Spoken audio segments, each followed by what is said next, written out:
සින්දු ටෙලිනාට්‍යයේ දිනේෂ් කියන චරිතය 24 ලව් ස්ටෝරි ටෙලිනාට්‍යයේ අකේන් කියන චරිතය සූර්යසුලංග ෆිල්ම් එකේ ෂෙහාන් කියන චරිතය මහවිරු පණ්ඩු ටෙලිනාට්‍යයේ චන්ද්‍රගේ චරිතය ඉතින් මේ වගේ මං කිව්ව කැරක්ටර්ස් මම ප්ලේ කරපු ඒවා මම ඇත්තටම ගත්තේ ඔඩිෂන් නැත්තම් තිර පරීක්ෂණ වලට ගිහිල්ලා. ඉතින් අද මම කතා කරන්න යන්නේ මේ තිර පරීක්ෂණයක් කියන්නේ මොකක්ද? ඒක ෆේස් කරන්නේ කොහොමද කියන එක.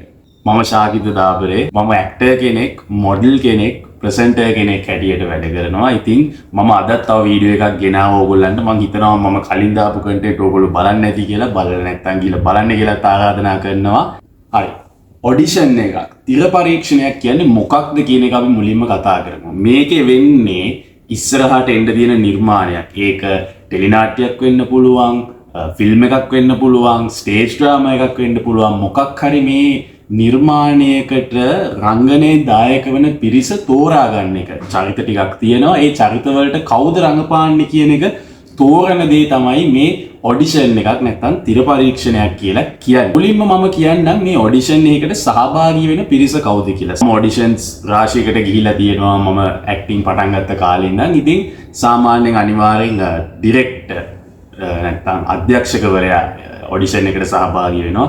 ඒ වගේම තිර රචකයා ස්ක්‍රිප්ට් රයිටර් සහභාගී වෙන්න පුළුවන්. ඇසිස්ටන්ට් ඩිරෙක්ටර්ස්ලා සහාය අධ්‍යක්ෂකවරු ඒ වගේම ප්‍රොඩියුසර් සමහරක් වෙලාවට ප්‍රොඩියුසර් කියන්නේ නිෂ්පාදකවරයා මේකට මූල්‍යමය දායකත්වය දෙන කෙනා. ඉතින් මේ වගේ පිරිස් මේ ඔඩිෂන් එකට සහභාගී වෙන්න පුළුවන්. මේ චරිතවලට කවුද ඇක්ට් කරන්න කියන එක තෝරගන්න. තව මතක් කරන්න ඕනේ දෙයක් තමයි මේක අලුත් නිර්මාණයක් වෙන්නත් පුළුවන් නැත්නම් දැනට යන නිර්මාණයක් වෙන්නත් පුළුවන්. උදාහරණයකට ටෙලිනාට්‍යයක් යනවා නම් ටික කාලයක් තිස්සේ channel එකක පෙන්නන ටෙලිනාට්‍යයක් වෙන්න පුළුවන්. ඒකේ ඉදිරි අලුතෙන් එන චරිතවලට තෝරන්නත් ඔඩිෂන් එකක් තියෙන්න පුළුවන්. නැත්නම් අලුතෙන්ම පටන් ගන්න මං කිව්වා වගේ ස්ටේජ් ඩ්‍රාමා එකක් වෙන්නත් පුළුවන්, ටෙලි ඩ්‍රාමා එකක් වෙන්නත් පුළුවන්, ෆිල්ම්ස් වෙන්න පුළුවන්. ඒ විතරක් නෙමෙයි සමහරක් වෙලාවට මියුසික් වීඩියෝස් වගේ දේවල් වලටත් ඉස්සරහට තියෙන වැඩවලට ඔඩිෂන්ස් තියෙන්න පුළුවන්. දැන් මං කියන්නම් කොහොමද මේ ඔඩිෂන් එක වෙන්නේ කියලා. දැන් මුලින්ම ඔඩිෂන් එකට ගිහාම සාමාන්‍යයෙන් දෙනවා රෙජිස්ට්‍රේෂන් ෆෝම් එකක්. මොකක් හෝ ෆෝම් එකක් දෙනවා.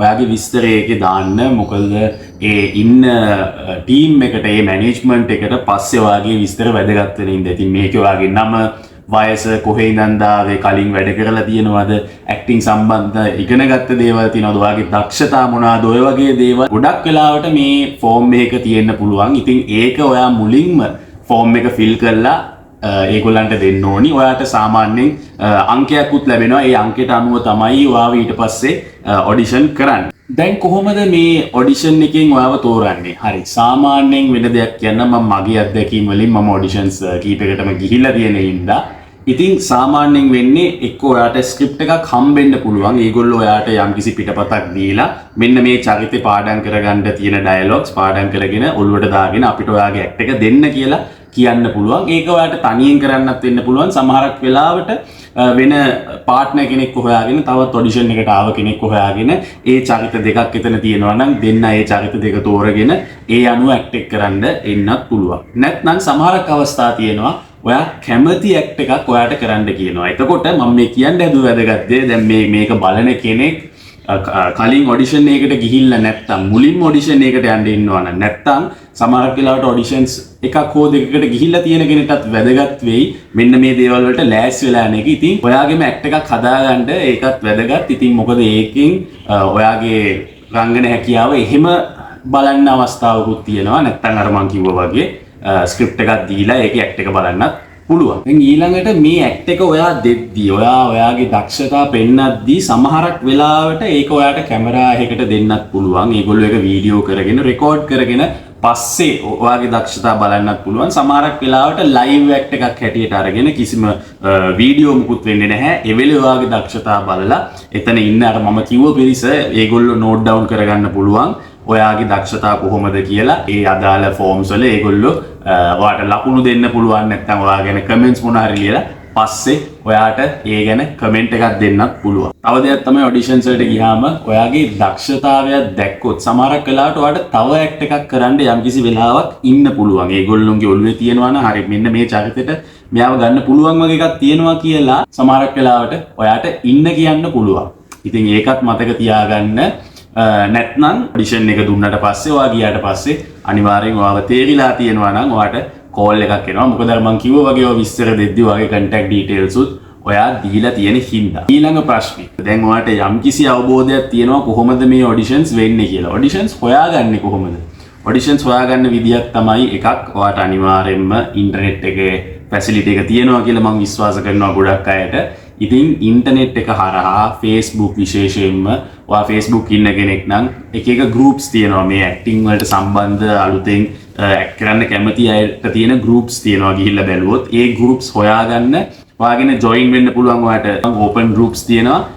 ඒවට ගොඩක් වෙලාවට මේ ඔඩිෂන්ස් වල පෝස්ට් ෂෙයා වෙනවා. ඒ වගේම කාලයක් යන සමහරක් වෙලාවට ඔයාගේ තව යාළුවෝ ඉන්නවනම් කීප දෙනෙක් එකතු වෙලා අපි කට්ටිය ඇක්ට් කරන්න කැමති ඉස්සරහට යන්න කැමතියි කියලා ඕගොල්ලෝ ෂෙයා කරගන්න එහෙම පොඩි නෙට්වර්ක් එකක් හදාගන්න මේ ඔඩිෂන් එකක් කවුරු දැක්කම යාළුවෝ අතර ෂෙයා වෙන ඕගොල්ලන්ගේම ගෲප් එකක් හදාගෙන හරි ඒ වගේ දේවල් ටිකක් ඕගොල්ලන්ට කරන්නත් පුළුවන්. කාලයක් යද්දි ඔයා කාලයක් වැඩ කරන් යද්දි ඔයාට යාළුවෝ කොහොමත් හැදෙනවනේ ඉන්ඩස්ට්‍රි එක ඇතුලේ ඔයා දන්න කට්ටිය. ඒගොල්ලෝ හරහා ඔයාට ඔඩිෂන් ගැන එන්නත් පුළුවන්. ඉතින් මම කිව්වේ අර සරලම මුලින්ම කෙනෙක්ට දැක ගන්න පුළුවන් දෙයක් තමයි මේ දවස්වල අපි දන්නවා සෝෂල් මීඩියා කියන එක උපරිමයෙන් පාවිච්චි වෙනවා.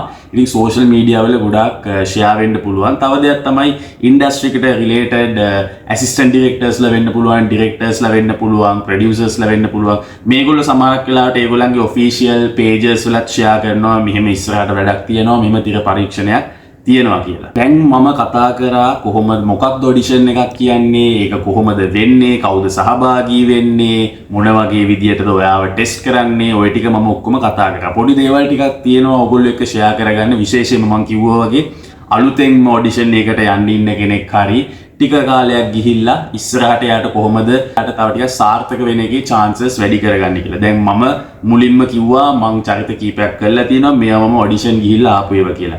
හැබැයි මතක තියාගන්න ඔඩිෂන් එක 100% සාර්ථක වෙන්න කියලා එකක් නැහැ. සමහරක් වෙලාවට අපි අපේ දක්ෂතාවය උපරිමයෙන් පෙන්වන්නත් පුළුවන්. හැබැයි මේ චරිතය ලිය වෙලා තියෙන විදිහ සහ අපි ඒ වෙලාවේ දුන්න ඇක්ට් එක සහ අපෙන් ඇත්තට ආවේ එක ඒගොල්ලෝ බලාපොරොත්තු වෙන මට්ටමට ගැලපෙන්නේ නැත්නම් අපිට සමහරක් වෙලාවට ඒ චරිතය එන්නේ නැහැ. ඒක ඒ ඇක්ට් එක දෙන කෙනාගේ වැරද්දක් නොවෙන්නත් පුළුවන් සමහරක් වෙලාවට.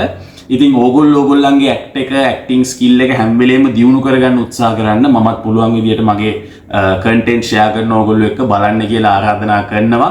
ඉතින් කන්ටෙන්ට් එක වැදගත් වුණා නම් සබස්ක්‍රයිබ් කරන්න අමතක කරන්නත් එපා. යාළුවෝ අතර ෂෙයා කරන්න මේක වැදගත් වුණා නම් තව මේ ඇක්ටිං සම්බන්ධ දේවල් ඉගෙන ගන්න කැමති අය ඉන්නවා නම් ඉතින් මගේ channel එකේ අනිත් playlist බලන්න කියලා ආරාධනා කරනවා. මම කරපු වැඩ තියෙනවා.